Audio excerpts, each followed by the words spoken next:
The Witch's Cat and the Cooking Catastrophe. Written by Kirstie Watson.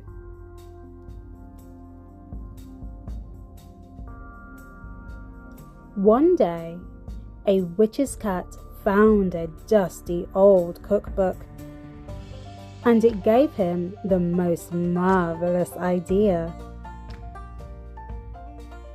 "I know," said the cat excitedly. "I will make a super-scrumptious surprise lunch for my lovely witch. How hard can it possibly be?" And as he eagerly flicked through the pages, he found the perfect recipe called Witch's Broth. 5 fish heads, 4 splodges of frog spawn, 3 dried lily blossoms, 2 drops of dragonfly tears, 1 pinch of magic witching dust. Directions: throw it all in, stir and leave for 1 minute. "Excellent," said the cat. "She's a witch, and I'm sure she'll like broth, whatever that is." Then he roughly followed the directions, adding an extra sprinkling of magic witching dust for good measure. I'm rather excellent at this cooking thing," he was boasting to himself, when, poof, it was ready. The mixture was green and gurgling. The cat took a big sniff. Delicious. But it needs just a little something else. And he knew just the thing: seasoning. So he added some herbs and spices before finishing it off to perfection with a good shake of salt and pepper. "There, much better," he said, feeling very pleased with himself. Just then, the lovely witch arrived home. "Oh, cat, you've made lunch. What a wonderful surprise," she said happily. Well, this is interesting," said the witch, as she took a closer peek at the mixture, which was now making a funny fizzing sound. "What's in it?" "No, wait, don't tell me. Let me taste it and guess." And with that, she took a big spoonful. She swirled it around her mouth. Then she swallowed with a loud gulp. And zap! In a flash of light, she turned into a frog. "Ribbit, ribbit," said the frog. "Oh no," shrieked the cat. "That wasn't supposed to happen." And that's when he noticed a rather important scribble at the bottom of the page. "Warning: adding seasoning to a magic potion will make it stronger, so use sparingly, or ideally not at all." Potion? Oh no, this isn't a cookbook, he realized with horror. It's a spell book. What have I done? This is not good at all.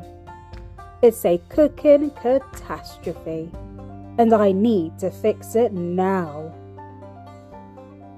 So he searched and searched through the pages of the old spellbook before deciding on a potion called Undo Soup.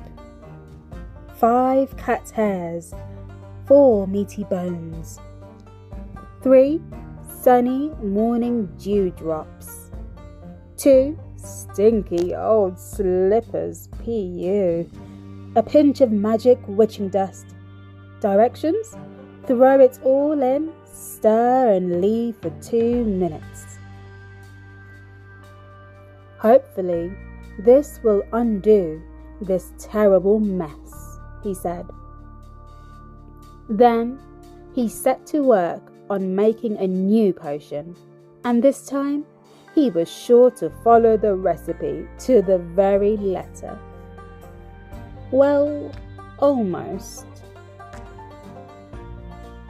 He could only find 1 stinky old slipper, so he threw in some extra cat hairs instead.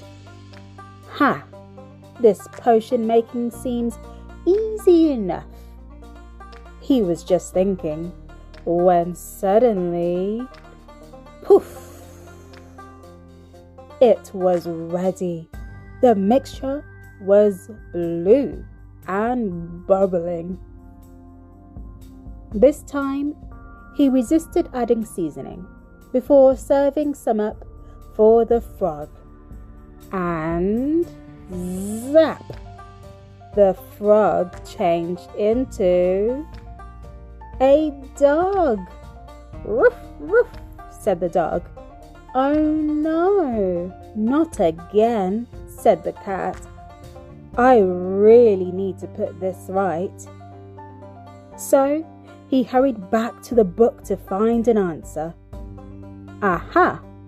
This looks ideal, he said hopefully, as he read aloud a recipe for make a witch stew. 5 glittery fish scales, 4 spindly spider legs, 3 tablespoons of frog spit, 2 sun-ripened pumpkins, 1 pinch of magic witching dust.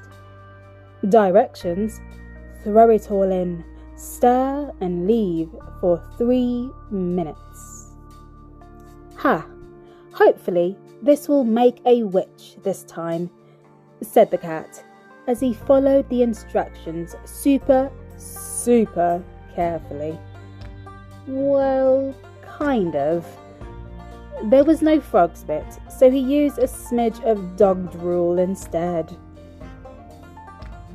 The cat waited patiently for a moment, and then, poof! It was ready. The mixture was oddly orange. Once again, he avoided seasoning before dishing some up for the dog. And zap! The dog magically transformed into a very unhappy witch. Ribbit, ribbit. Woof, woof, said the witch crossly. Oh dear, said the cat. I guess I did need the frog spit after all. Thankfully, the potions eventually wore off, and the lovely witch returned to her normal self. But the cat was never allowed to make lunch ever again. Ha! She didn't mention magic though, he said quietly, as he picked another interesting book and started planning his next magical adventure. The end.